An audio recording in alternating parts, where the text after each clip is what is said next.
lot of people, they are enjoying the word of God. ದೇವರ ವಾಕ್ಯವನ್ನು ಅನೇಕ ಜನ ಅದನ್ನು ನೋಡ್ತಾ ಇದ್ದಾರೆ, ಅದನ್ನು ಅನುಭವಿಸ್ತಾ ಇದ್ದಾರೆ, ಅದನ್ನು ಅವರು ಆಶೀರ್ವಾದವಾಗಿ ಅಂಗೀಕರಿಸಿಕೊಂಡಿದ್ದಾರೆ. ನನ್ನ ಆತ್ಮೀಯರೇ, ದಿನ ತಿರುಗ ನಾವು ದೇವರ ವಾಕ್ಯವನ್ನು ಧ್ಯಾನಿಸುವಾಗ ದೇವರು ತನ್ನ ವಾಕ್ಯದ ಮೂಲಕ ನಮ್ಮನ್ನು ಆಶೀರ್ವಾದ ಮಾಡುತ್ತಾನೆ. I am not just teaching you something which is there and let you go. ನಾನು ನಿಮಗೆ ಏನೋ ಒಂದು ಕಲಿಸಿ ನೀವು ಹೋಗ್ಬೇಕೆಂಬುದಾಗಿ ನಾನು ಪ್ರಸಂಗ ಮಾಡ್ತಾ ಇಲ್ಲ. ಆ ದೇವರ ವಾಕ್ಯದಲ್ಲಿರ್ತಕ್ಕಂಥ ಆಶೀರ್ವಾದಗಳು ನಮ್ಮ ಜೀವಿತದಲ್ಲಿ ಬರಬೇಕು ಅನ್ನುವಂಥ ಒಂದೇ ಒಂದು ಉದ್ದೇಶದಿಂದ ಈ ಸ್ಥಳದಲ್ಲಿ ನಾನು ನಿಂತ್ಕೊಂಡಿದ್ದೇನೆ. ನನ್ನ ದೇವರು ನೀವು ಕೇಳ್ತಕ್ಕಂಥ ಆತನ ಮಾತುಗಳನ್ನ ಆಶೀರ್ವಾದ ಮಾಡಲಿ, ನಿಮ್ಮ ಜೀವಿತಗಳಲ್ಲಿ ಆ ವಾಕ್ಯದ ಆಶೀರ್ವಾದಗಳು ಇಳಿದು ಬರಲಿ.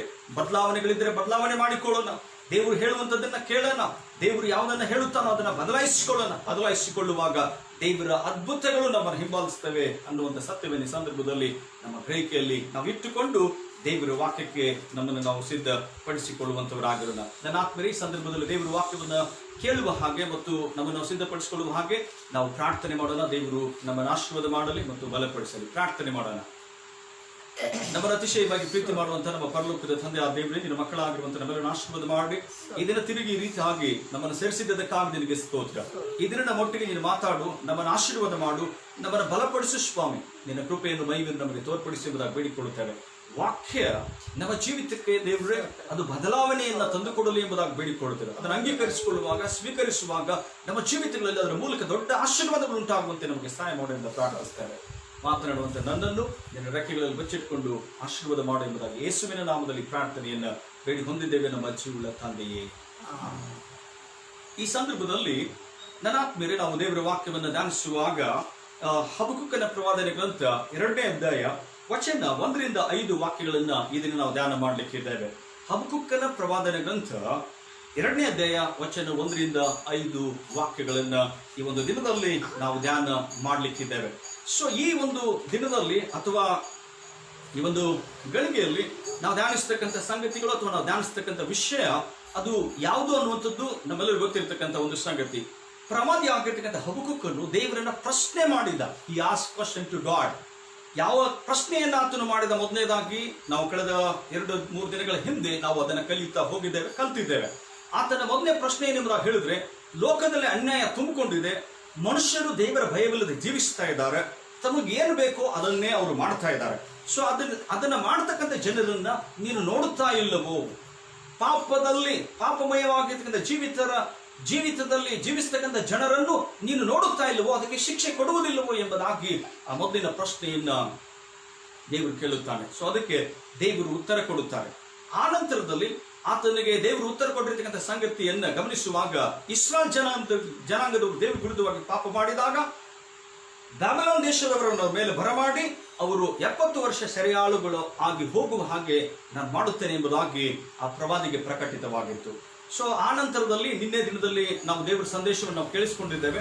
ಆ ಸಂದೇಶ ಅಥವಾ ಆ ವಾಕ್ಯ ಭಾಗ ಏನೆಂಬುದಾಗಿ ನಾವು ಆಲೋಚಿಸುವಾಗ ಆ ಪ್ರವಾದಿಗೆ ತಿರುಗಿ ಒಂದು ಪ್ರಶ್ನೆ ಏನೆಂಬುದಾಗಿ ಹೇಳಿದ್ರೆ, ದೇವರೇ, ನೀತಿವಂತರಾಗಿರ್ತಕ್ಕಂಥ ನಿನ್ನ ಜನರ ಮೇಲೆ ಅನ್ಯ ದೇಶದವರನ್ನು ಅನ್ಯರನ್ನು ಅವರು ಅನ್ಯಾಯ ಮಾಡ್ತಕ್ಕಂಥವರನ್ನ ನೀತಿವಂತರಾಗಿರ್ತಕ್ಕಂಥ ನಿನ್ನ ಜನರ ಮೇಲೆ ಹೇಗೆ ನೀನು ತೆಗೆದುಕೊಂಡು ಬರ್ತಿ ಅನ್ನುವಂಥ ಒಂದು ಪ್ರಶ್ನೆಯನ್ನ ಆತನು ದೇವರ ಸನ್ನಿಧಾನದಲ್ಲಿ ಆತನು ಹಾಕಿ ದೇವರ ವಾಕ್ಯದ ಉತ್ತರಕ್ಕಾಗಿ ಅಥವಾ ದೇವರ ಮಾತಿನ ಉತ್ತರಕ್ಕಾಗಿ ಆತನು ಕಾಯ್ತಾ ಇದ್ದಾನೆ ಅನ್ನುವಂಥ ಒಂದು ಸಂಗತಿಯನ್ನು ಆಲೋಚಿಸಬೇಕಾಗಿದೆ. ಸೊ ಈ ಸಂದರ್ಭದಲ್ಲಿ ನನ್ನ ಆತ್ಮೀಯರೇ, ದೇವರ ವಾಕ್ಯದಲ್ಲಿ 2-5 ವಾಕ್ಯವನ್ನ ನಾವು ಈ ದಿನ ನಾವು ಧ್ಯಾನ ಮಾಡಲಿಕ್ಕಿದ್ದೇವೆ. The whole chapter talks about the sin of Babylon. ಅಂದ್ರೆ ಬ್ಯಾಬಿಲೋನ್ ದೇಶದ ಪಾಪವನ್ನ ದೇವರು ತೋರಿಸಿರ್ತಕ್ಕಂಥ ಆತನ ಏನ್ ಮಾಡ್ತಾನೆ ಅನ್ನುವಂಥ ಸತ್ಯವನ್ನ ಆ ವಾಕ್ಯ ಭಾಗಗಳಲ್ಲಿ ನಾವು ಕಾಣುತ್ತೇವೆ. ಆದ್ರೆ ಈ ದಿನಕ್ಕೆ ಈ ವಾಕ್ಯವನ್ನ ಮಾತ್ರ ನಾವು ಧ್ಯಾನ ಮಾಡಲಿಕ್ಕಿದ್ದೇವೆ. ಸೊ ದಯಮಾಡಿ ನೀವು ಗಮನಿಸಿರಿ, 2ನೇ ಅಧ್ಯಾಯ 1ನೇ ವಚನದಿಂದ ನಾವು ಧ್ಯಾನ ಮಾಡುತ್ತಾ ಹೋಗೋಣ. ದಯಮಾಡಿ ನೀವು ದೇವರ ವಾಕ್ಯವನ್ನು ಆಲಿಸುವಾಗ, ದೇವರ ವಾಕ್ಯವನ್ನು ಧ್ಯಾನಿಸುವಾಗ ನನ್ನ ಆತ್ಮೀಯರೇ, ಈ ಸತ್ಯಗಳನ್ನು ನೀವು ಎಷ್ಟರವರೆಗೆ ನೀವು ಮನನ ಮಾಡಿಕೊಳ್ಳುತ್ತೀರೋ ಅಷ್ಟು ಅದ್ಭುತವಂತ ಆಶೀರ್ವಾದಗಳು, ಬದಲಾವಣೆ ನಿಮ್ಮ ಜೀವಿತದಲ್ಲಿ ದೇವರ ವಾಕ್ಯದ ಮೂಲಕ ಇಳಿದು ಬರಲಿಕ್ಕಿದೆ. ಸೊ ನಾನು ಸಾರ್ತಕ್ಕಂಥ ಈ ಸುವಾರ್ತೆ, ನಾನು ಸಾರ್ತಕ್ಕಂಥ ಈ ದೇವರ ವಾಕ್ಯ, ನಾನು ಬುದ್ಧಿಯನ್ನು ಜ್ಞಾನವನ್ನು ನಾನು ಸಾರುತ್ತಾ ಇಲ್ಲ, ದೇವರ ವಾಕ್ಯದ ಶಕ್ತಿಯನ್ನು ನಾನು ನಿಮಗೆ ಸಾರುತ್ತಾ ಇದ್ದಾನೆ. ನನ್ನ ದೇವರು ಯಾರು, ಆತನು ಏನ್ ಮಾಡುತ್ತಾನೆ, ಆತನು ಎಂತ ಕಾರ್ಯಗಳನ್ನು ಮಾಡುತ್ತಾನೆ, ಆತನು ಎಂತ ದೇವರು, ಎಂತ ಅದ್ಭುತಗಳನ್ನು ಮಾಡೋದಕ್ಕೆ ಆತನು ಶಕ್ತನಾಗಿದ್ದಾನೆ. ಮನುಷ್ಯರ ಜೀವಿತದಲ್ಲಿ, ದೇವರ ಮಕ್ಕಳ ಜೀವಿತದಲ್ಲಿ ಆತನು ಏನೇನ್ ಮಾಡುತ್ತಾನೆ ಅನ್ನುವಂಥ ಸತ್ಯವನ್ನ ನಿಮ್ಮ ಜೀವಿತಗಳಲ್ಲಿ ನಾನು ಸಾರುವುದಕ್ಕೋಸ್ಕರ ನಿಂತುಕೊಂಡಿದ್ದೇನೆ. ನನ್ನ ಆತ್ಮೀಯರೇ, I am not just bringing you the knowledge, I am bringing you the knowledge with the power of God.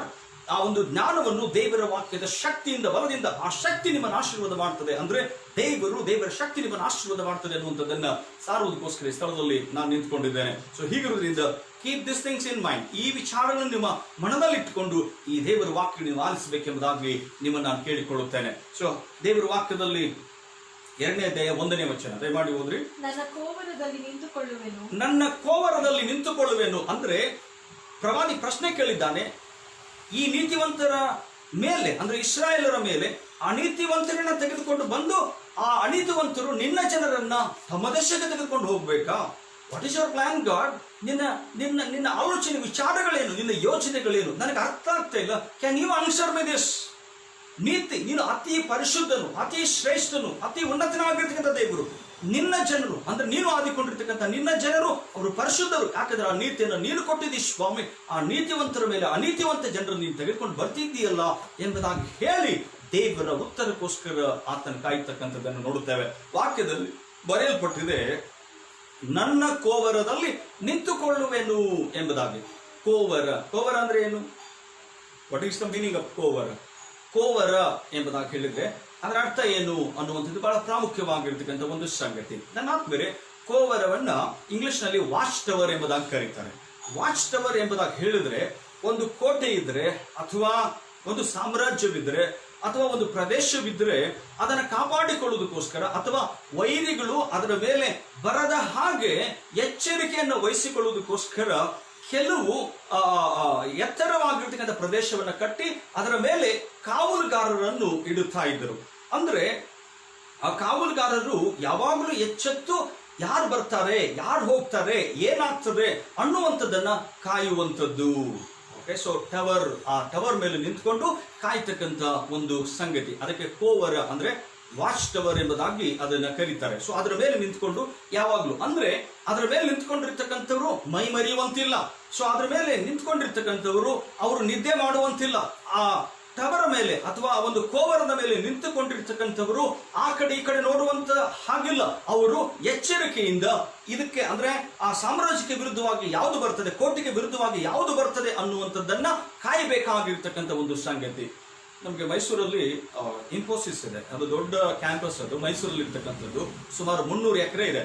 ನಾನು ಆ ಕಡೆಗೆ ಹೋಗುವಾಗ 4 ಮೂಲೆಗಳಲ್ಲಿ, ಅಂದ್ರೆ 300 ಎಕರೆ ಇರ್ತಕ್ಕಂಥ ಜಾಗದಲ್ಲಿ 4 ಮೂಲೆಗಳಲ್ಲಿ ಒಂದೊಂದು ಟವರ್ ಮಾಡಿ, ಆ ಟವರ್ ಮೇಲೆ ಈ ಮಿಲಿಟರಿ ತರ ಇರ್ತಕ್ಕಂಥ ಒಂದು ಇದು ಏನೋ ಒಂದು ಗ್ರೂಪ್, ಅದು ಆಕ್ಚುಲಿ ಆ ತರ ಟ್ರೈನಿಂಗ್ ಆಗಿರ್ತಕ್ಕಂಥ ಒಂದು ಗ್ರೂಪ್, ಗಂಡುಗಳನ್ನೆಲ್ಲ ಹಿಡ್ಕೊಂಡು ಅವರು ಯಾವಾಗಲೂ ಆ ಒಳಗಡೆ ಇರ್ತಕ್ಕಂಥ ಕ್ಯಾಂಪಸ್ ಅಲ್ಲಿ ಕೆಲಸ ಮಾಡ್ತಕ್ಕಂಥವ್ರನ್ನ ಅವ್ರು ಕಾಯ್ತಾ ಇರ್ತಾರೆ. ಸೊ ಹೊರಗಡೆ ಏನಾದ್ರು ಆಗ್ತದ, ಹೊರಗಡೆಯಿಂದ ಏನಾದ್ರು ಒಳಗಡೆ ಬರ್ತದ, ಅದನ್ನೆಲ್ಲ ಅವ್ರು ಏನ್ ಮಾಡ್ತಿರ್ತಾರೆ, ಅಬ್ಸರ್ವ್ ಮಾಡ್ತಿರ್ತಾರೆ. ಸೊ ಅದಕ್ಕೋಸ್ಕರ ಆ ಟವರ್ ಅಲ್ಲಿ ಯಾವಾಗಲೂ ಪಾಳಿಯ ಮೇಲೆ ಕೆಲಸ ನಡೀತಾ ಇರ್ತದೆ. ಅಂದ್ರೆ ಎಚ್ಚರಿಕೆಯಿಂದ ಇರಬೇಕು. ಅಲ್ಲಿರೋರು ಯಾರು ಮಲಗೋ ಆಗಿಲ್ಲ, ಅಲ್ಲಿರೋರು ಯಾರು ಎಚ್ಚರಿಕೆ ತಪ್ಪೋ ಹಾಗಿಲ್ಲ. ತಪ್ಪಿದ್ರೆ ಏನಾದ್ರೂ ಆಗ್ತದೆ ಅನ್ನುವಂತ ಒಂದು ಭಯ ಅಥವಾ ಏನಾದ್ರೂ ಆಗುವಂತ ಸಾಧ್ಯತೆ ಇರ್ತದೆ. ಸೊ ಅದಕ್ಕೋಸ್ಕರ ಅಲರ್ಟ್ನೆಸ್, ಒಂದು ಎಚ್ಚರಿಕೆ ಅನ್ನುವಂತ ಒಂದು ಸಂಗತಿಯನ್ನ ಈ ಒಂದು ಸಂದರ್ಭದಲ್ಲಿ ನಾವು ತಿಳ್ಕೊಳ್ಬೇಕಾಗಿದೆ. ಸೊ ಅದೇ ರೀತಿಯಲ್ಲಿ the profit is waiting in that way. ಆ ರೀತಿಯಲ್ಲಿ yes, he is waiting for the answer from God.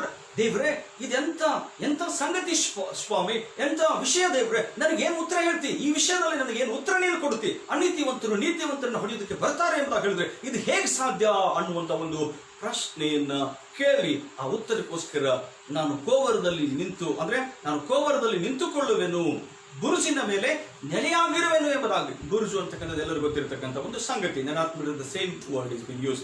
So ಹಾಗೆ ಅದು ಅದೇ ತೆರನಾಗಿರ್ತಕ್ಕಂಥ ಒಂದು ಪದ ಅದು. ಸೊ ಹಾಗೆ ಮುಂದಕ್ಕೆ ನಾವು ಹೋಗುವಾಗ, ಯೆಹೋವನು ನನಗೆ ಏನು ಹೇಳುವನೋ, ನನ್ನ ಆಕ್ಷೇಪಣೆಯನ್ನು ನಿವಾರಿಸಿಕೊಳ್ಳಲು ಯಾವ ಉತ್ತರ ಕೊಡಬೇಕೋ ಎಂದು ಎದುರು ನೋಡುವೆನೋ ಅಂದುಕೊಂಡೆನು ಎಂಬುದಾಗಿ ವಾಕ್ಯದಲ್ಲಿ ಬರೆದಿರ್ತಕ್ಕಂಥದ್ದನ್ನು ನಾವು ಗಮನಿಸ್ತಾ ಇದ್ದೇವೆ. ನನ್ನ ಆತ್ಮೀಯರೇ, he is waiting for the answer.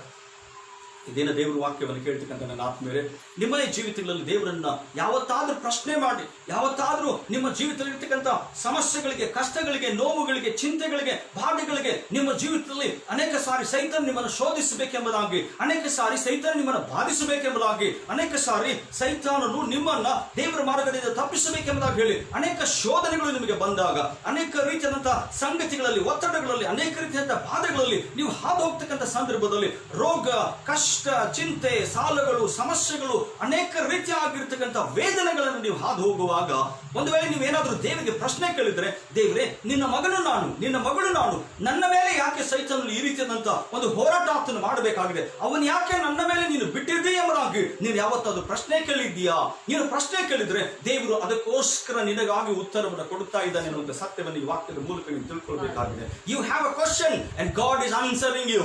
ನಿನಗೆ ಪ್ರಶ್ನೆ ಇದೆ, ನಿನ್ನ ಪ್ರಶ್ನೆಗೆ ದೇವರು ಉತ್ತರ ಕೊಡುವಂತವನಾಗಿದ್ದಾನೆ. ಯಾವ ಮನುಷ್ಯ ದೇವರ ಹತ್ತಿರ ಪ್ರಶ್ನೆ ಕೇಳಿ ದೇವರಿಗೋಸ್ಕರ ಉತ್ತರಕ್ಕಾಗಿ ಕಾಯುತ್ತಾನೋ ಆತನು ಖಂಡಿತವಾಗ್ಲೂ ದೇವರಿಂದ ಉತ್ತರವನ್ನ ಹೊಂದಿಕೊಳ್ಳುತ್ತಾನೆ. ಅನೇಕ ಜನ ಏನ್ ಮಾಡ್ತಾರೆ ಎಂಬುದಾಗಿ ಹೇಳಿದ್ರೆ, ಅನೇಕ ಜನರು ದೇವರನ್ನ ಪ್ರಶ್ನೆ ಮಾಡ್ತಾರೆ. ದೇವರನ್ನ ಪ್ರಶ್ನೆ ಮಾಡಿ ಅಯ್ಯೋ ನಾವು ಯಾಕೆ ಹೀಗೆ ಎಂಬುದಾಗಿ ಹೇಳಿ ಅವ್ರು ಏನ್ ಮಾಡ್ತಾರೆ ಎಂಬುದಾಗಿ ಹೇಳಿದ್ರೆ, ದೇವರಿಂದ ಏನು ಉತ್ತರ ಬರ್ತದೆ ಅನ್ನುವಂಥದ್ದಕ್ಕೋಸ್ಕರ ಅವರು ಕಾಯುವುದಿಲ್ಲ. What God is going to say to me in regarding this, ಇದರ ವಿಷಯದಲ್ಲಿ ದೇವರು ನನಗೆ ಏನ್ ಹೇಳ್ತಾನೆ ಅನ್ನುವಂಥದ್ದನ್ನ ದೇವರ ಉತ್ತರಕ್ಕೋಸ್ಕರ ಕಾಯುವುದಿಲ್ಲ. ನನ್ನ ಜೀವಿತದಲ್ಲಿ ಯಾಕೆ ನಾನು ಅನುಭವಿಸ್ತಾ ಇದ್ದೇನೆ, ನನ್ನ ಜೀವಿತದಲ್ಲಿ ಯಾಕೆ ಈ ಕಷ್ಟ, ನನ್ನ ಜೀವಿತದಲ್ಲಿ ಯಾಕೆ ಈ ಸಮಸ್ಯೆ, ನನ್ನ ಜೀವಿತದಲ್ಲಿ ಯಾಕೆ ಈ ಶೋಧನೆ, ನನಗೆ ಯಾಕೆ? ಹಾಗಾದ್ರೆ ದೇವರು ಇದ್ದಾನ, ಆತನಿದ್ದಾನೋ ಇಲ್ಲೋ ನನಗೆ ಗೊತ್ತಿಲ್ಲ, ನಾನು ಹಾಗೆ ಜೀವಿಸ್ತೀನಿ ಎಂಬುದಾಗಿ ಹೇಳಿ ದೇವರನ್ನ ದೂಷಣೆ ಮಾಡಿ ನಮಗಿಷ್ಟ ಬಂದ ಹಾಗೆ ಅಥವಾ ನಮ್ಮ ಕಷ್ಟಗಳಲ್ಲಿ ಕಣ್ಣೀರಲ್ಲಿ ನಾವು ಜೀವಿಸ್ತೇವೆ. ನನ್ನ ಆತ್ಮೀಯರೇ, ಅದು ನಿಜವಾಗಿರ್ತಕ್ಕಂಥ ಭಕ್ತರ ತಿಳುವಳಿಕೆ ಅಲ್ಲ, ಅಥವಾ ಬುದ್ಧಿ ಅಲ್ಲ, ಅಥವಾ ಸ್ವಭಾವ ಅಲ್ಲ.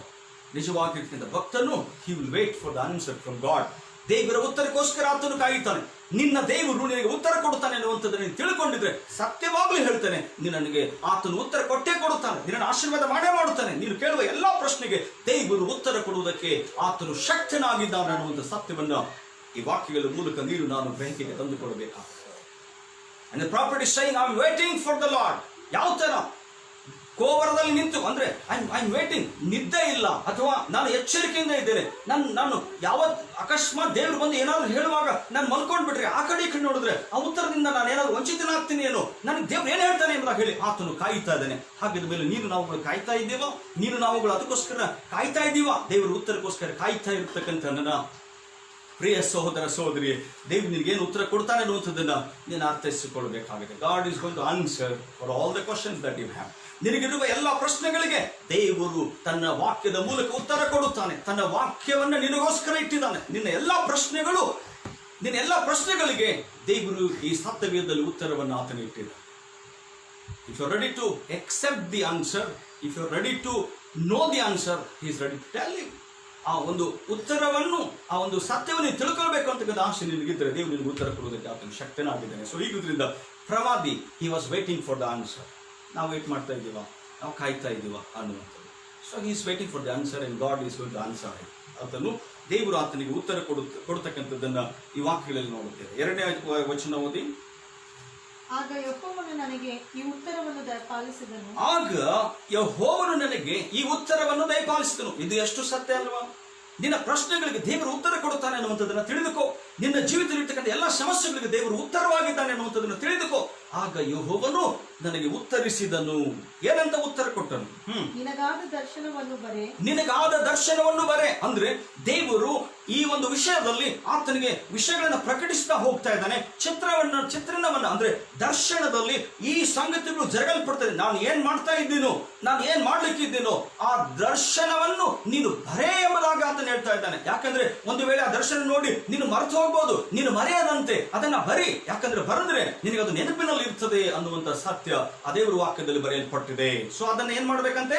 ಬರೀಬೇಕು ಎಂಬುದಾಗಿ. ನನ್ನ ಆತ್ಮೀಯರೇ, ಅನೇಕ ಸಂದರ್ಭಗಳಲ್ಲಿ ದೇವರು ನಿಮ್ಮ ಜೀವಿತದಲ್ಲಿ ಉತ್ತರ ಕೊಟ್ಟಾಗ ಯಾವುದನ್ನು ನೀವು ಬರೆದು ಇಟ್ಟಿದ್ದೀರಿ? ನನ್ನ ಜೀವಿತದಲ್ಲಿ ಇಂಥ ಅದ್ಭುತ ಮಾಡಿದ್ದಾನೆ ಎಂಬುದಾಗಿ ಯಾವತ್ತಾದ್ರೂ ಹೇಳಿದಿರಾ? ನನ್ನ ಜೀವಿತದಲ್ಲಿ ದೇವರು ಇಂಥ ಕಾರ್ಯಗಳನ್ನು ಮಾಡಿದ್ದಾನೆ ಎಂಬುದಾಗಿ ಯಾವತ್ತಾದ್ರೂ ಹೇಳಿದಿರಾ? ನಿನ್ನ ಜೀವಿತದಲ್ಲಿ ಹಿಂದುಗಡೆ ಎಷ್ಟೋ ಅದ್ಭುತಗಳನ್ನು, ಹಿಂದುಗಡೆ ನಿನ್ನ ಜೀವಿತದಲ್ಲಿ ಈ ಹಿಂದಿನ ದಿನಗಳಲ್ಲಿ ನಿನ್ನ ಪ್ರಶ್ನೆಗಳಿಗೆ ಎಷ್ಟೋ ಪ್ರಶ್ನೆಗಳಿಗೆ ದೇವರು ಉತ್ತರ ಕೊಟ್ಟಿದ್ದಾನೆ. ಅದನ್ನೆಲ್ಲ ನೀನು ಬರೆದಿಟ್ಟಿದ್ಯಾ ಅನ್ನುವಂಥದ್ದನ್ನು ನೀನು ಆಲೋಚನೆ ಮಾಡ್ಕೊಳ್ಬೇಕಾಗಿದೆ.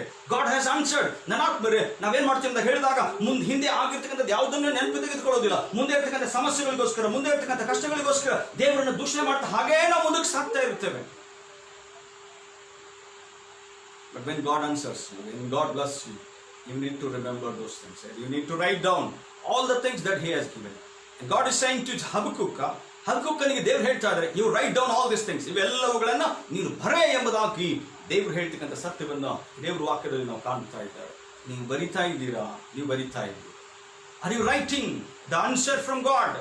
ದೇವರು ಹೇಳ್ತಕ್ಕಂಥ ಆ ಮಾತುಗಳನ್ನು, ಆ ದರ್ಶನವನ್ನು ನೀವು ಬರಿತಾ ಇದ್ದೀರಾ ಅನ್ನುವಂಥ ಸತ್ಯವನ್ನೇ ಸಂದರ್ಭದಲ್ಲಿ ಆಲೋಚನೆಗೆ ತೆಗೆದುಕೊಳ್ಬೇಕಾಗಿದೆ. ಸೊ ಅದಕ್ಕೋಸ್ಕರ ದೇವರ ವಾಕ್ಯದಲ್ಲಿ ಅಂದ್ರೆ ಬರೇ ಎಂಬುದಾಗಿ, ಹೌದಲ್ವಾ?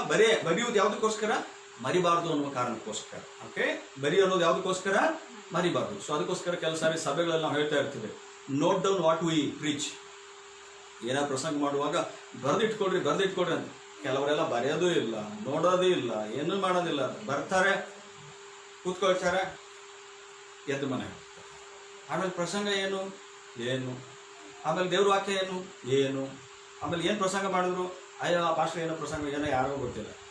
ಏನು ಗೊತ್ತಿಲ್ಲದೆ ಚರ್ಚ್ ಹೋದ್ರ, ಏನು ಗೊತ್ತಿಲ್ಲದೆ ದೇವರು ಆಲಯದಲ್ಲಿ ಕೂತ್ಕೊಂಡ್ರ ಅಥವಾ ದೇವ್ರ ಸನ್ನಿಧಾನದಲ್ಲಿ ಕೂತ್ಕೊಂಡ್ರ. What is this? ನಾವೇನು ಮಾಡ್ತಾ ಇದ್ದೀವಿ? ನನ್ನ ಆತ್ಮೀಯರೇ, ದೇವರ ಸ್ವರವನ್ನು ಆಲಿಸ್ತಕ್ಕಂಥ ಮನುಷ್ಯನು ಸ್ವರಕ್ಕೆ ಕಿವಿಗೊಟ್ಟು ಅವುಗಳನ್ನು ತನ್ನ ಹೃದಯದಲ್ಲಿ ಆತನು ಬರೆದಿಟ್ಕೊಳ್ತಾನೆ. ಇನ್ನು ಪುಸ್ತಕಗಳಲ್ಲಿ ಹೃದಯಗಳಲ್ಲಿ ಕೆಲವು ಸಾರಿ ಹೃದಯಗಳು, ಹೌದು ಸರ್ ನಾವು ಹೃದಯದಲ್ಲಿ ಬರೆದಿಟ್ಕೊಳ್ತೀವಿ ಅಂತ. ಆಮೇಲೆ ಏನು ಪ್ರಸಂಗ ಮಾಡಿದ್ರೆ ಅಂತ ಕೇಳಿದ್ರೆ ಅದು ಗೊತ್ತೇ ಇರೋದಿಲ್ಲ. ಇನ್ನೆಲ್ಲಿ ಹೃದಯದಲ್ಲಿ ಬರೆದಿಟ್ಕೊಂಡು ಅಟ್ಲೀಸ್ಟ್ ಪುಸ್ತಕದಾಗ ನಾವು ಪಾಸ್ಟರ್ಗಳು ಹೇಳಿದೆ ಅಂದರೆ ಅಟ್ಲೀಸ್ಟ್ ಪುಸ್ತಕದಲ್ಲಿ ಆದರೂ ಬರೆದಿಟ್ಕೊಡ್ರಿ. ಅಟ್ಲೀಸ್ಟ್ ನೀವು ಯಾವಾಗಾದ್ರೂ ಒಂದು ತೆಗೆದು ನೋಡಿದಾಗ ನೆನಪುಳಿತದೆ ಅಂತ. Because answer is from god is certain. ದೇವರಿಂದ ಬರತಕ್ಕಂಥ ಉತ್ತರ ಅದು ಅದು ಅದು ಅದು ಇರ್ತಕ್ಕಂಥದ್ದು, ಅದು ನಿಜವಾಗಿರ್ತಕ್ಕಂಥದ್ದು ಅನ್ನುವಂಥ ಸತ್ಯವನ್ನು ಸಂದರ್ಭದಲ್ಲಿ ಅರ್ಥೈಸಿಕೊಳ್ಬೇಕಾಗಿದೆ. ನನ್ನ ಆತ್ಮೀಯರೇ, ದೇವರ ಮಾತುಗಳನ್ನು, ವಾಕ್ಯಗಳನ್ನು, ಸಂದೇಶವನ್ನು ಬರೆದಿಟ್ಕೊಳ್ಬೇಕು. ಯಾಕಂದ್ರೆ ದೇವರ ಆಶೀರ್ವಾದ ಮಾಡ್ತಾನೆ, ತನ್ನ ಕೃಪೆಯಿಂದ ಆತನ ತುಂಬಿಸ್ತಾನೆ. ಸೊ ಅವುಗಳನ್ನು ನೀನು ಬರೆ ಎಂಬುದಾಗಿ ಆ ವಾಕ್ಯದಲ್ಲಿ ಬರೆಯಲ್ಪಟ್ಟಿದೆ. ಓದುವವರು ಶೀಘ್ರವಾಗಿ ಓದುವಂತೆ ಹಲಿಗೆಗಳ ಮೇಲೆ ಅದನ್ನು ಕೆತ್ತು. ಓಕೆ, ಓದುವವರು ಶೀಘ್ರವಾಗಿ ಓದುವಂತೆ ಹಲಿಗೆಗಳ ಮೇಲೆ ಅದನ್ನ ಏನ್ ಮಾಡ್ಬೇಕಂತೆ? ಕೆತ್ತಬೇಕು. ಹಲಿಗೆಗಳ ಮೇಲೆ ಕೆತ್ತಬೇಕು. ಬರೆ ಎಂಬುದಾಗಿ ಹೇಳಿದ್ರೆ ಮರಿಬಾರದು ಎಂಬುದಾಗಿ. ಕೆತ್ತು ಎಂಬುದಾಗಿ ಹೇಳಿದ್ರೆ ಏನರ್ಥ? ಹಲಿಗೆಗಳ ಮೇಲೆ ಕೆತ್ತು. ಓಕೆ, ಅಂದ್ರೆ ಕೆತ್ತುವುದು ಎಂಬುದಾಗಿ ಹೇಳಿದ್ರೆ ಅಳಿಯಲಾರದು ಎಂಬುದಾಗಿ. ಅಂದ್ರೆ ಸೊ ಅದು ಏನಾಗಬಾರ್ದು? ಅದು ಅಳಿಸಿ ಹೋಗಬಾರ್ದು ಅಂತ. ಓಕೆ, ಸೊ ಬರೆಯುವುದು ಎಂಬುದಾಗಿ ಹೇಳಿದ್ರೆ ಮರಿಬಾರದು ಎಂಬುದಾಗಿ, ಕೆತ್ತು ಎಂಬುದಾಗಿ ಹೇಳಿದ್ರೆ ಅಳಿಸಬಾರದು ಎಂಬುದಾಗಿ. How beautiful it is the word of god. ದೇವರ ವಾಕ್ಯ ಎಷ್ಟು ಸತ್ಯವಾಗಿದೆ ನನ್ನ ಆತ್ಮೀಯರೇ. ಅದಕ್ಕೋಸ್ಕರ ದೇವರು ಇಸ್ರಾಯೇಲ್ ರೊಟ್ಟಿಗೆ ಒಂದು ಒಡಂಬಡಿಕೆ ಮಾಡ್ತಾನೆ. ಆ ಹೊಸ ಒಡಂಬಡಿಕೆ ಮಾಡಿಕೊಳ್ಳುವಾಗ ಆತನು ತನ್ನ ಆಜ್ಞೆಗಳನ್ನ ಮೋಸೆ ಕಾಲದಲ್ಲಿ ಕಲ್ಲಿನ ಮೇಲೆ ಕೆತ್ತಿದ ಹಾಗೆ ಆತನು ಕಲ್ಲಿನ ಮೇಲೆ ಕೆತ್ತುವುದಿಲ್ಲ, ಅವರ ಹೃದಯದ ಮೇಲೆ ಕೆತ್ತುತ್ತೇನೆ ಎಂಬುದಾಗಿ ದೇವರು ಆಗಲೇ ಅದನ್ನು ಹೇಳಿದ. So it will not vanish. ಮೋಸೆ ಹೋಗಿ ಸೀನಾ ಬೆಟ್ಟದಲ್ಲಿ ಎಲ್ಲ ಬಳ್ಕೊಂಡು ಬಂದ. ಇಸ್ರಾಯೇಲ್ರು ಇಲ್ಲಿ ಬಸವನ ಮೂರ್ತಿ ಮಾಡ್ಕೊಂಡು ಕುಡಿದಾಡ್ತಾ ಇದ್ರು, ಕುಡಿಸ್ತಾ ಇದ್ರು. ಎಲ್ಲ ನೋಡ್ದ, ಎತ್ತಿ ಬಿಸಾಕ್ಬಿಡ್ದ. ಎಲ್ಲ ಸ್ಟೋನ್ಗಳು ಏನಾದ್ರೂ ಹೊಡೆದ್ರು. ಆದರೆ ಒಂದು ಕಾಲ ಬರ್ತದೆ. ಆ ಕಾಲ ಎಂಥದ್ದು ಎಂಬುದಾಗಿ ಹೇಳಿದ್ರೆ ದೇವರು ತನ್ನ ವಾಕ್ಯಗಳನ್ನ ನಮ್ಮ ಹೃದಯಗಳಲ್ಲಿ ಆತನು ಬರೀಲಿಕ್ಕಿದ್ದಾರೆ. ತನ್ನ ಆಜ್ಞೆಗಳ ನನ್ನ ಆತ್ಮರು ಇವತ್ತಿಗೂ ಕೂಡ ಅಷ್ಟೇ. ನಾನು ಒಂದು ಸತ್ಯ ಹೇಳ್ತೀನಿ, ನೀವು ದೇವರ ವಾಕ್ಯವನ್ನು ಕೇಳ್ತಾ ಇದ್ರೆ ಈ ದೇವರ ಮಾತುಗಳನ್ನು, ದೇವರ ವಾಕ್ಯದಲ್ಲಿ ಸತ್ಯಾಂಶಗಳನ್ನು ಪುಸ್ತಕದಲ್ಲಿ ಅಲ್ಲ, ನಮ್ಮ ಹೃದಯಗಳಲ್ಲಿ ನಾವು ಕೆತ್ತಿಕೊಳ್ಳಬೇಕು. ನಮ್ಮ ಹೃದಯಗಳಲ್ಲಿ ಅವುಗಳನ್ನು ಇಟ್ಕೊಳ್ಬೇಕಾಗಿದೆ. Because it brings a blessing for us.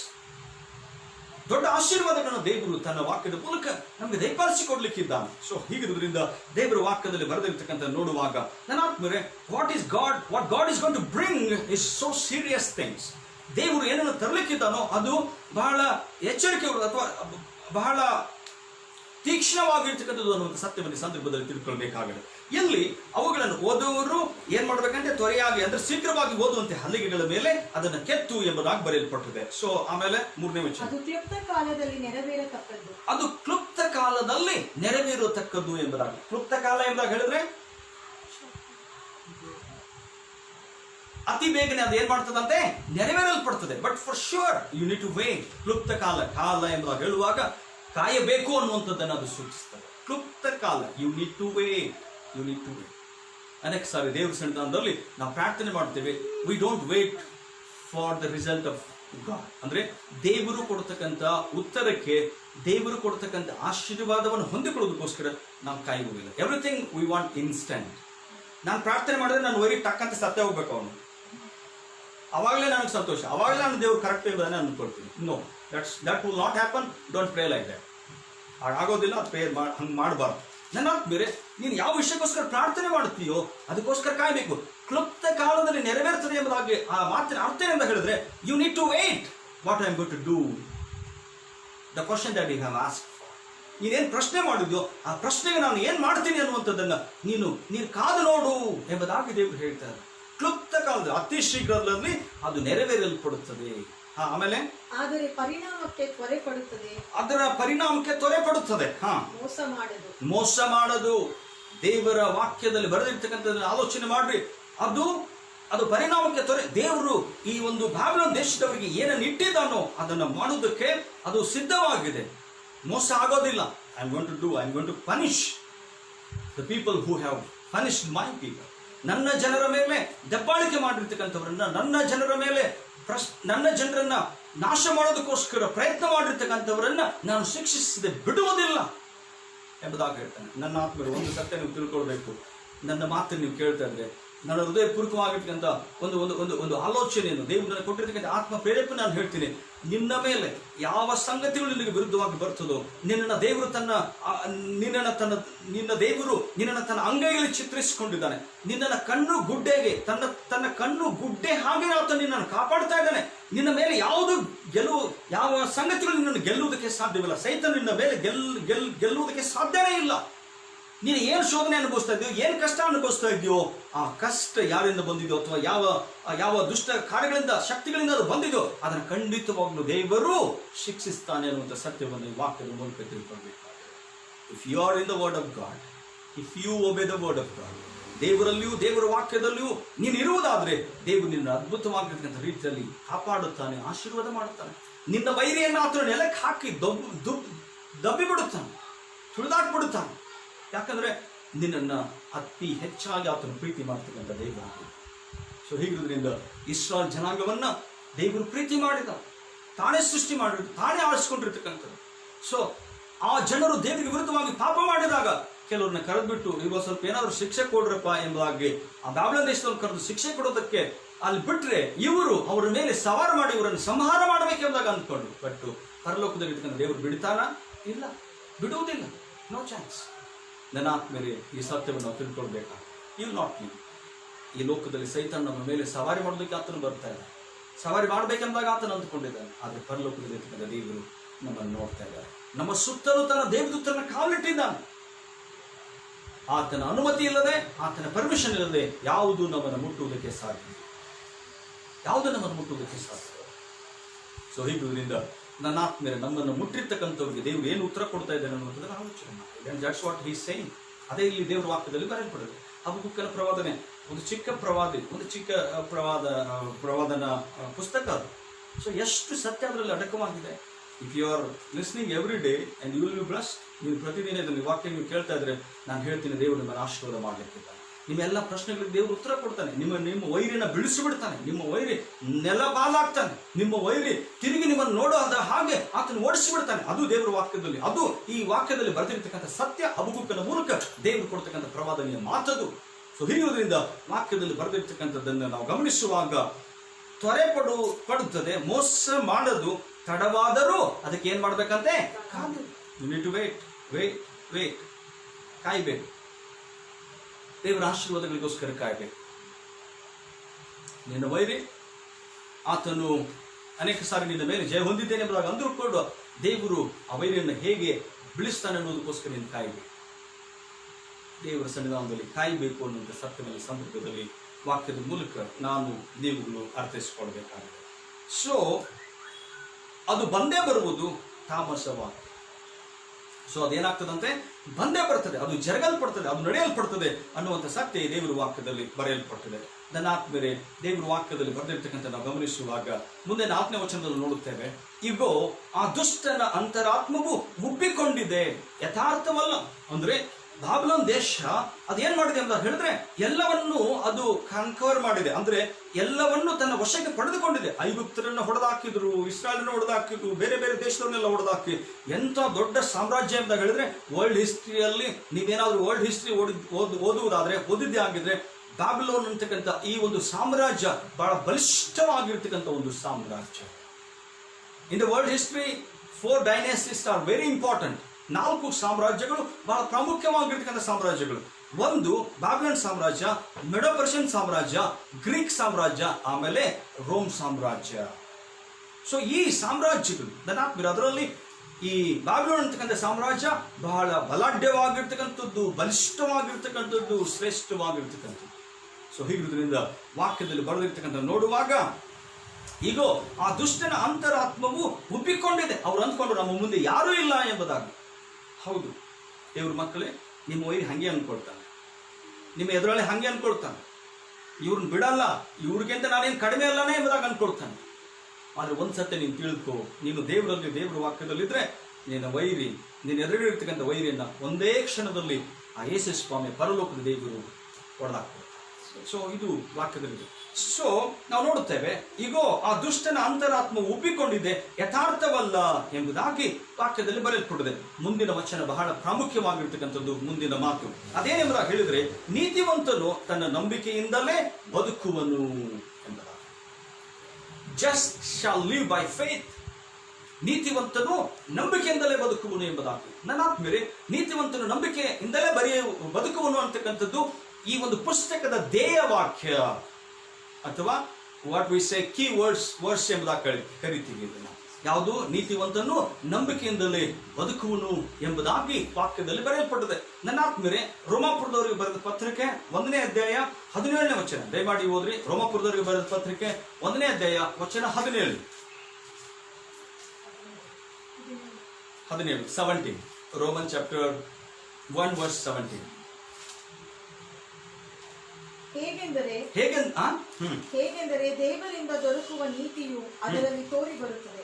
ನೀತಿವಂತನು ನಂಬಿಕೆಯಿಂದಲೇ ಬದುಕುವನೆಂಬ ಶಾಸ್ತ್ರೋಕ್ತಿಯ ಪ್ರಕಾರ, ನೀತಿವಂತನು ನಂಬಿಕೆಯಿಂದಲೇ ಬದುಕುತ್ತಾನೆ ಅನ್ನುವಂಥ ಶಾಸ್ತ್ರೋಕ್ತದ ಪ್ರಕಾರ ಆ ನೀತಿಯು ನಂಬಿಕೆಯ ಫಲವಾಗಿದ್ದು ನಂಬಿಕೆಯನ್ನು ಪ್ರಕಟಿಸುವಂತದ್ದಾಗಿದೆ ಎಂಬುದಾಗಿ. ನೀತಿವಂತನು ನಂಬಿಕೆಯಿಂದಲೇ. ನೀತಿವಂತನು ನಾವು ಹೇಗೆ ನೀತಿವಂತರಾಗಿದ್ದೇವೆ, ನೀತಿವಂತರು ಹೇಗಾಗಿದ್ದೇವೆ ಎಂಬುದಾಗಿ ಕೇಳಿದ್ರೆ, ಯೇಸು ಕ್ರಿಸ್ತನ ಪರಿಶುದ್ಧವಾದ ರಕ್ತ ನಮಗೋಸ್ಕರ ಸುರಿಸಲ್ಪಟ್ಟದ್ದರಿಂದ ಆ ರಕ್ತದಲ್ಲಿ ನಾವು ನೀತಿವಂತರಾಗಿದ್ದೇವೆ. ಸೊ ಯೇಸು ಅಂತಕ್ಕಂಥ ಹೆಸರಿನಲ್ಲಿ ನಂಬಿಕೆ ಇಡುವಾಗ ನಾವು ರಕ್ಷಣೆಯನ್ನು ಹೊಂದಿಕೊಳ್ಳುತ್ತೇವೆ. Just shall live by faith. ನೀತಿವಂತರು ನಂಬಿಕೆಯಿಂದಲೇ ಬದುಕುವರು. ನಮ್ಮ ಒಳ್ಳೆ ಕಾರ್ಯಗಳಿಂದ ನಾವು ಬದುಕುವುದಕ್ಕೆ ಸಾಧ್ಯವಿಲ್ಲ. ನಮ್ಮ ದಾನ ಧರ್ಮಗಳಿಂದ ನಾವು ಬದುಕುವುದಕ್ಕೆ ಸಾಧ್ಯವಿಲ್ಲ. ನಮ್ಮ ಜೀವಿತದಲ್ಲಿ ನಾವು ನಮಗಿರ್ತಕ್ಕಂಥ ಎಲ್ಲ ಒಳ್ಳೆ ಕಾರ್ಯಗಳಿಂದ ನಾವು ಪರಲೋಕಕ್ಕೆ ಹೋಗ್ತೀವಿ ಎಂಬುದಾಗಿ ನಾವು ಅಂದುಕೊಳ್ಳುವಂತೆ ಸಾಧ್ಯವಿಲ್ಲ. ನನ್ನ ಆತ್ಮೀಯರೇ, ನೀತಿ ಅಂತಕ್ಕಂಥದ್ದು ದೇವರಿಂದಲೇ ನಮಗೆ ದೊರಕಿರ್ತಕ್ಕಂಥದ್ದು. ಸೊ ಯೇಸು ಕ್ರಿಸ್ತನ ಪರಿಶುದ್ಧವಾದ ರಕ್ತ ನಮಗೋಸ್ಕರ ಎಲ್ಲ ಅನೀತಿಯನ್ನು ಹೋಗಲಾಡಿಸಿರ್ತಕ್ಕಂಥ ರಕ್ತ. ಅದು ಎಲ್ಲಾ ರೀತಿಯಂತ ಅನೀತಿಯನ್ನು ತೆಗೆದು ಹಾಕಿ ನಮಗೆ ನೀತಿಯನ್ನು ತಂದುಕೊಂಡಿರ್ತಕ್ಕಂಥದ್ದು ಯೇಸು ಸ್ವಾಮಿಯ ಪರಿಶುದ್ಧವಾದ ರಕ್ತ.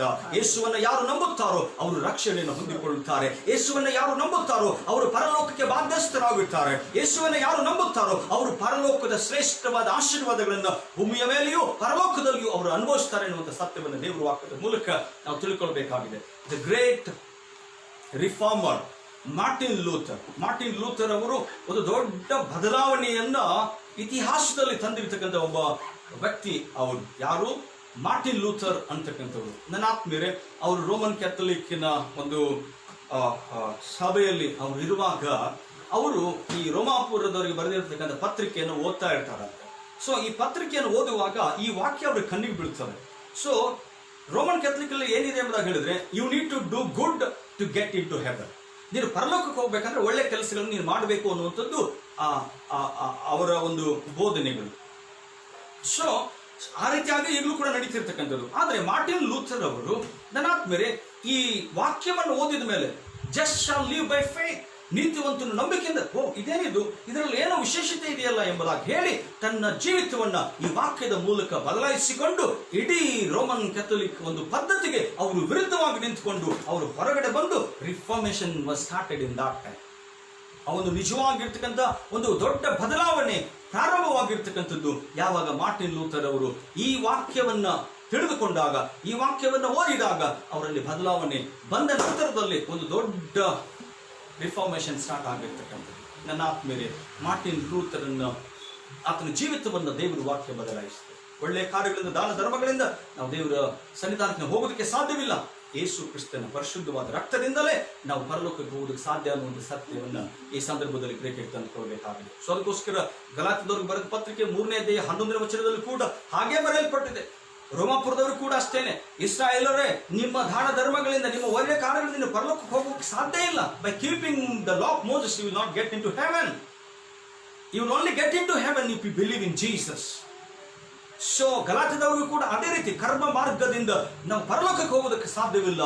ನಂಬಿಕೆಯಿಂದ, ನೀತಿಯ ಮೂಲಕವಾಗಿ, ಅಂದ್ರೆ ನೀತಿಯಿಂದ ನಂಬಿಕೆಯ ಮೂಲಕವಾಗಿ ನಾವು ಪರಲೋಕಕ್ಕೆ ಹೋಗ್ತೀವಿ ಅನ್ನುವಂಥ ಸತ್ಯ ಆ ದೇವರ ವಾಕ್ಯದಲ್ಲಿ ಬರೆದಿರ್ತಕ್ಕಂಥದ್ದನ್ನ ನಾವು ಗಮನಿಸುವಂತವರಾಗಿದ್ದಾರೆ. ನನ್ನ ಆದ್ಮೇಲೆ ಆ ನಂಬಿಕೆ ನಿನ್ನ ಒಳಗಡೆ ಇದೆಯಾ? ಆ ವಿಶ್ವಾಸ ನಿನ್ನ ಒಳಗಡೆ ಇದೆಯಾ?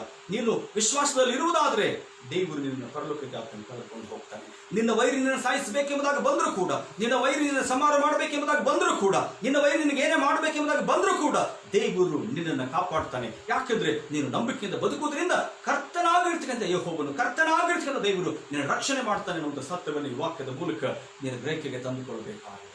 Just shall live by faith. ನೀತಿವಂತನು ನಂಬಿಕೆಯಿಂದಲೇ ಬದುಕುತ್ತಾನೆ ಅನ್ನುವಂಥ ಸತ್ಯ ಈ ದೇವರ ವಾಕ್ಯದಲ್ಲಿ ಬರೆಯಲ್ಪಟ್ಟಿದೆ. ಸೊ ಅದಕ್ಕೋಸ್ಕರ ದೇವರು ಹೇಳ್ತಾನೆ, ನಾನು ಜನರಿಗೆ ಏನೂ ಆಗುವುದಿಲ್ಲ, ದೇವರು ಲೀವ್ ಬೈ ಫೇತ್. ಅವರು ನಂಬಿಕೆಯಿಂದ ಬದುಕ್ತಾರೆ. ಆದ್ರೆ ದುಷ್ಟನೋ ಹಾಗಲ್ಲ, ದುಷ್ಟನ ಬಿಡುವುದಿಲ್ಲ ಎಂಬುದಾಗಿ ದೇವರು ಹೇಳ್ತಾರೆ. ಸೊ ಹೀಗಿರುವುದರಿಂದ ನಾವು ತಿರುಗಿ 5ನೇ ವಚನವನ್ನು ಓದೋಣ. ನಾನು ಸಂದೇಶವನ್ನು ಮುಗಿಸ್ಲಿಕ್ಕಿದ್ದೇನೆ. ಅಲ್ಲದೆ ದ್ರಾಕ್ಷಾರಸವು ಮೋಸಕರವಾದ ಕಾರಣ ದುಷ್ಟನು ಮದವೇರಿದ್ದಾನೆ, ಸ್ವಸ್ಥಳದಲ್ಲಿ ನಿಲ್ಲನು, ಪಾತಾಳದ ಹಾಗೆ ಅತ್ಯಾಶೆ ಪಡುತ್ತಾನೆ, ಮೃತ್ಯುವಿನಂತಿದ್ದಾನೆ, ತೃಪ್ತಿಯೇ ಇಲ್ಲ, ಸಕಲ ಜನಗಳನ್ನು ಎಳೆದುಕೊಳ್ಳುತ್ತಾನೆ, ಸಮಸ್ತ ಜನಾಂಗಗಳನ್ನು ರಾಶಿ ಮಾಡಿಕೊಳ್ಳುತ್ತಾನೆ ಎಂಬುದಾಗಿ. ನನ್ನ ಆತ್ಮೀಯರೇ, ದೇವರ ವಾಕ್ಯದಲ್ಲಿ ಬರೆದಿರ್ತಕ್ಕಂಥ ನಾವು ಗಮನಿಸುವಾಗ, ಸೊ ದ್ರಾಕ್ಷಾರಸವು ಮೋಸಕರವಾದ ಕಾರಣ ದುಷ್ಟನು ಮದವೇರಿದ್ದಾನೆ ಎಂಬುದಾಗಿ, ದ್ರಾಕ್ಷಾರಸವು ಮೋಸವಾದ ಕಾರಣ ಎಂಬುದಾಗಿ ಇಲ್ಲಿ ವಾಕ್ಯದಲ್ಲಿ ಬರೆದಿರ್ತಕ್ಕಂಥದ್ದನ್ನು ನಾವು ನೋಡ್ತಾ ಇದ್ದೇವೆ. ಇಲ್ಲಿ ಏನೆಂಬುದಾಗಿ ಹೇಳಿದ್ರೆ, ಈ ಬ್ಯಾಬಿಲೋನ್ ದೇಶದಲ್ಲಿ ದ್ರಾಕ್ಷಾರಸ ಯಥೇಚ್ಛವಾಗಿ ಅವರು ಸೇವನೆ ಮಾಡ್ತಿದ್ರಂತೆ. ಸೊ ಇವಾಗಲೂ ಕೂಡ ಅಷ್ಟೇ, ನಮ್ಮ ದೇಶದಲ್ಲೂ ಕೂಡ, ನಮ್ಮ ದೇಶ ನಡೀತಾ ಇರೋದೇ ಕುಡುಕರ ಮೇಲೆ ಅನ್ನುವಂಥ ಒಂದು ಸ್ಥಿತಿಯಲ್ಲಿ ನಾವು ಇದ್ದೀವಿ. ಅಂದರೆ ಅದು ಅದೇನು ಎಣ್ಣೆ ಮೇಲೆ. ಓಕೆ, ಸೊ ಈಗಲೂ ಕೂಡ ಅಷ್ಟೇ, ನಿನ್ನೆ ಓಪನ್ ಮಾಡಿದ್ರೆ ಅಂಗಡಿಗಳಲ್ಲಿ ಓಪನ್ ಮಾಡಿದ್ರೆ ಹೆಂಗ್ ನಿಂತ್ಕೊಂಡಿದ್ದಾರೆ ಲೈನ್ ಆಗಿ ಅಂದ್ರೆ, ಗಂಡು ಮಕ್ಕಳು ಹೆಂಗೋ ನಿಂತ್ಕೊಳ್ತಾರೆ, ಹೆಣ್ಣು ಹುಡುಗಿಯರು ಲೈನಲ್ಲಿ ನಿಂತ್ಕೊಂಡಿರ್ತಕ್ಕಂಥ ನೋಡಿದ್ರೆ ಎಂಥ ದುಷ್ಟ ಸ್ಥಿತಿಯಲ್ಲಿ, ದುಷ್ಟ ಕಾರ್ಯಗಳಲ್ಲಿ ನಾವು ಜೀವಿಸ್ತಾ ಇದ್ದೀವಿ, ಲೋಕದಲ್ಲಿ ನಾವು ಜೀವಿಸ್ತಾ ಇದ್ದೀವಿ ಅಂತ. ಸೊ ಅಂತ ಒಂದು ಸ್ಥಿತಿ ಎಲ್ಲಿ ಬ್ಯಾಬಿಲೋನ್ ದೇಶದಲ್ಲೂ ಕೂಡ ಇತ್ತು. ಸೊ ನಮ್ಗೆ ಗೊತ್ತಿರ್ಬೋದು, ದಾನಿಯೇಲ ಪ್ರವಾದನೆ ಗ್ರಂಥದಲ್ಲಿ 5ನೇ ಅಧ್ಯಾಯದಲ್ಲಿ ನೀವು ಓದುವಾಗ, ರಾಜನು ಈ ಒಂದು ದ್ರಾಕ್ಷಾರಸದ ಔತಣವನ್ನು ಮಾಡಿ ತನ್ನ ಎಲ್ಲ ಸ್ನೇಹಿತರ ಕರೆದು ಒಂದು ದೊಡ್ಡ ಸಂಭ್ರಮವನ್ನು ಆತನು ಮಾಡ್ತಾ ಇರ್ತಾನೆ. ದ್ರಾಕ್ಷಾರಸದ ಅಮಲಿನಲ್ಲಿ ಆತನ ಇರ್ತಾನೆ. ಸೊ ಆ ಒಂದು ಸಂಗತಿ ಅಂದ್ರೆ ದೇವರ ಆಲಯದಲ್ಲಿರ್ತಕ್ಕಂಥ ದೇವರ ಆಲಯದ ಸಂಗತಿ ಅಂದ್ರೆ ವಸ್ತುಗಳನ್ನು ತೆಗೆದುಕೊಂಡು ಬಂದು ಅವುಗಳನ್ನ ಇಟ್ಟುಕೊಂಡು ಅವನು ಏನ್ ಮಾಡ್ತಾ ಇರ್ತಾನೆ, ಕುಡಿತಾ ಇರ್ತಾನೆ. ಅಷ್ಟು ಭಯಂಕರವಂತ ಒಂದು ಅಮಲಿನಲ್ಲಿ ಅವ್ರು ಇರ್ತಕ್ಕಂಥದ್ದನ್ನು ನೋಡುತ್ತೇವೆ. ನನ್ನ ಆತ್ಮೀಯರೇ, ಅಂತ ಜನರನ್ನ ದೇವರು ನೋಡ್ತಾ ಇದ್ದಾನೆ, ಅವರ ಪಾಪಗಳಿಂದ ಆತನ ಎತ್ತಿ ತೋರಿಸ್ತಾ ಇದ್ದಾನೆ. ಸೊ ಹೀಗಿರುವುದರಿಂದ ನನ್ನ ಆತ್ಮೀಯರೇ, ದೇವರು ಪಾಪವನ್ನು ಸಹಿಸುವಂತವನಲ್ಲ, ಆತನು ಬಿಡುವುದಿಲ್ಲ, ದುಷ್ಟನನ್ನು ಆತನು ಯಾವತ್ತೂ ಬಿಡುವುದಿಲ್ಲ. ಒಂದು ಸಮಯ ಆತನು ಕೊಡಲ್ಪಡ್ತದೆ, ಬದಲಾದ್ರೆ ಸರಿ, ಬದಲಾಗಲಿಲ್ಲ ಎಂದು ಹೇಳಿ ದೇವರು ಬಿಡುವುದಕ್ಕೆ ಸಾಧ್ಯವಿಲ್ಲ. ಈ ಒಂದು ಸಂದರ್ಭದಲ್ಲಿ ದೇವರ ವಾಕ್ಯದಲ್ಲಿ ಬರೆದಿರ್ತಕ್ಕಂಥ ಸಂಗತಿಗಳನ್ನು ನಾವು ಗಮನಿಸುವಾಗ ನನ್ನ ಆತ್ಮೀಯರೇ, ಪ್ರವಾದಿಗೆ ದೇವರು ಹೇಳ್ತಾ ಇದ್ದಾನೆ, ನಾನು ನನ್ನ ಜನರ ಮೇಲೆ ಬಂದಿರತಕ್ಕಂಥ ಬೆಂಗಳೂರು ನಾನು ಏನ್ ಮಾಡ್ತೀನಿ ಅನ್ನುವಂಥದ್ದು ನೀನು ಬರೀ ನೋಡು, what I am going to do ಎಂಬುದಾಗಿ. ನನ್ನ ಆತ್ಮೀಯರೇ, ಆ ಸತ್ಯವನ್ನು ಈ ಸಂದರ್ಭದಲ್ಲಿ ನಮ್ಮ ಗ್ರಹಿಕೆಗೆ ತಂದುಕೊಳ್ಳೋಣ. ತಿರ್ಗಾ ನಾಳೆ ಕೂಡ ನಾವು 7 ಗಂಟೆಗೆ ದೇವರ ಸನ್ನಿಧಾನದಲ್ಲಿ ಈ ರೀತಿಯಾಗಿ ಆರಾಧನೆಗೆ ನಾವು ಬರೋಣ. ಮುಂದಿನ ವಾಕ್ಯಗಳನ್ನು ನಾವು ಧ್ಯಾನಿಸೋಣ. 6ರಿಂದ 20ರವರೆಗೂ ಕೂಡ ಅನೇಕ ಸಂಗತಿಗಳು. God is going to expose the sins of Babylon.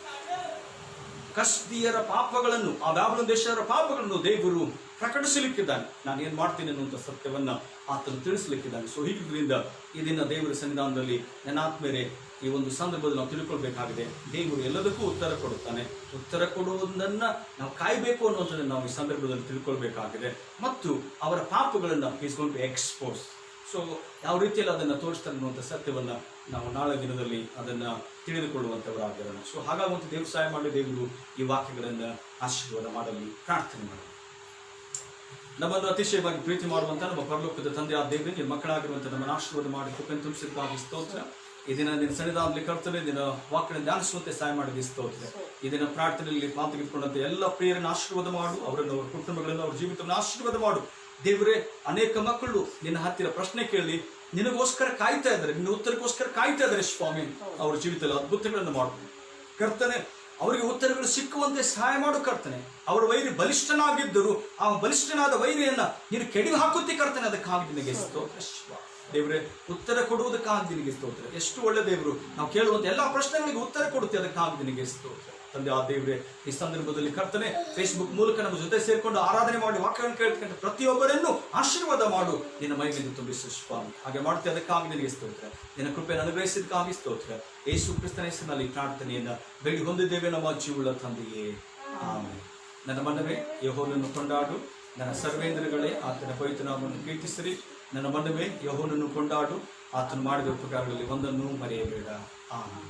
ವಿಶ್ವಾಸದ ದೇವರ ಆಶೀರ್ವಾದ ಹೊಂದಿಕೊಳ್ಳೋಣ. ಈಗ ನಮ್ಮ ಕರ್ತನಾದ ಯೇಸು ಕ್ರಿಸ್ತನ ಕೃಪೆ, ತಂದೆಯಾದ ದೇವರ ಪ್ರೀತಿ, ಪರಿಶುದ್ಧಾತ್ಮನ ಅನ್ಯೋನ್ಯತೆ, ಸಾಯುವ ಐಕ್ಯತೆ, ತಲೆಬಾಗಿರುವಂಥ ನಮ್ಮೆಲ್ಲರ ಸಂಗಡ, ಫೇಸ್ಬುಕ್ ಮೂಲಕ ನಮ್ಮ ಜೊತೆಯಲ್ಲಿ ಸೇರಿಕೊಂಡು ಆರಾಧನೆ ಮಾಡ್ತಕ್ಕಂಥ ಎಲ್ಲ ಪ್ರಿಯ ಮಕ್ಕಳ ಸಂಗಡ ನಿತ್ಯವೂ ದಿನತ್ತೂ ನೆಲೆಯಾಗಲಿ ನಮ್ಮ ಜೀವನ ತಂದೆಯೇ. Praise Lord. ಎಲ್ಲರಿಗೂ ನಮಸ್ಕಾರ. God bless. Thank you.